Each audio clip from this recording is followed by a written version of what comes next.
फैक्ट्रियां चल रही हैं, क्या इनसे प्रदूषण नहीं होता? और आंदोलन शुरू होगा, हम अपने किसान इसका बदला लेगा।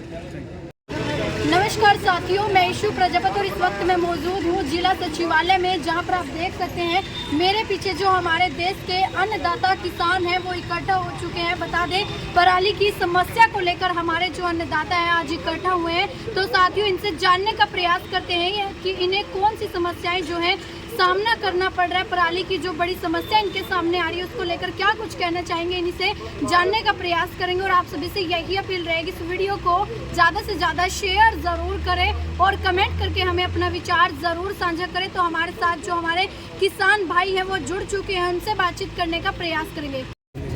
आज यमुनानगर किसान संयुक्त किसान मोर्चे की तरफ से डीसी साहब को मिले हैं, जिसमें आज संयुक्त किसान मोर्चा यमुनानगर के सभी सदस्य का शिष्टमंडल डीसी यमुनानगर से मिले और बात रखी कि अभी जो मुद्दा सर, एक तो पोर्टल की समस्या थी। पोर्टल के बारे में हमने पहले भी कंप्लेंट की थी और दिया था डीसी साहब को। ये कह रहे हैं कि जो कंप्लेंट हमारे पास आई थी हमने की है, अगर किसी साथी की रह भी गई है तो वो एसडीएम, तहसीलदार या डीसी साहब से आकर मिल सकता है। उन सब की अगर सही में पोर्टल किसी का गलत है या गलत चढ़ गया है, उस सबको ठीक किया जाएगा। और एक समस्या अभी आग लगाने की थी, पराली जलाने की थी, जिसको लेकर बार बार सरकार दबाव दे रही है किसानों के ऊपर कि मुकदमे दर्ज किए जाएं।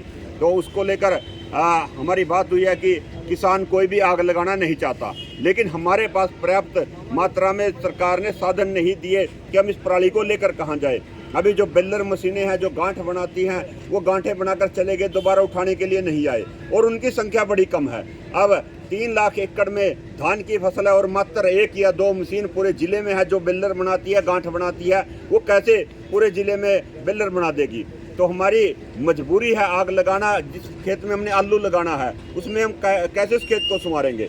जिस खेत में हमने गेहूं बीजनी है या और कोई दूसरी फसल लगानी है, सरसों बीजनी है, उस खेत में हम पराली कोई भी किसान नहीं जला रहा है। हम सुपर सीटर का इस्तेमाल कर रहे हैं, लेकिन चंद खेतों में उनमें हमारी मजबूरी है। तो हमने मिले हैं, बात की है कि किसानों के साथ अगर कोई मुकदमे किए जाएंगे तो संयुक्त किसान मोर्चा अपने किसान के साथ खड़ा होगा, चाहे इसमें हमें जेल भरो आंदोलन चलाना पड़े या सरकार के खिलाफ कोई और मोर्चा खोलना पड़े। संजय जी, क्या आश्वासन दिया डीसी साहब ने आपको? डीसी साहब ने अपनी बात रखी है और हमने डीसी साहब पे अपनी बात रखी है। वो कह रहे हैं कि प्रदूषण, हमने भी कहा कि सिर्फ अकेला किसान प्रदूषण नहीं करता। आज ये फैक्ट्रियां चल रही हैं, क्या इनसे प्रदूषण नहीं होता? और साल में एक बार अगर किसी ने पराली जला भी दी तो कौन सी आफत आ गई?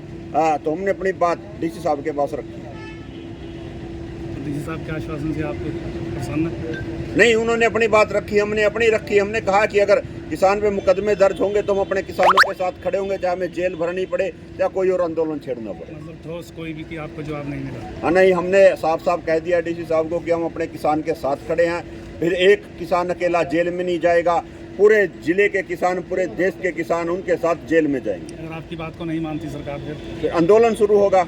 हम अपने किसान के साथ खड़ेंगे, चाहे वो हमें थाने घेरने हो या डीसी साहब के यहाँ धरना लगाना हो, कोई भी कड़ा कदम उठाना पड़े उठाएंगे। तो क्या संदेश देना चाहेंगे अपनी तरफ से और पार्टी की तरफ से सरकार को? नहीं, हम सरकार को ये कहेंगे कि पराली से हम भी छुटकारा पाना चाहते हैं, लेकिन परमानेंट इलाज सरकार करे, धरातल पर इंतजाम करें, ना कि कागजों में। इसका इंतजाम करें, इसकी खरीदार हो कोई, हम भी तैयार हैं, हम उठाने के लिए भी तैयार हैं, हम देने के लिए हम तो खुद घेर के भी आ सकते हैं अगर कोई खरीदार हमारे को मिले।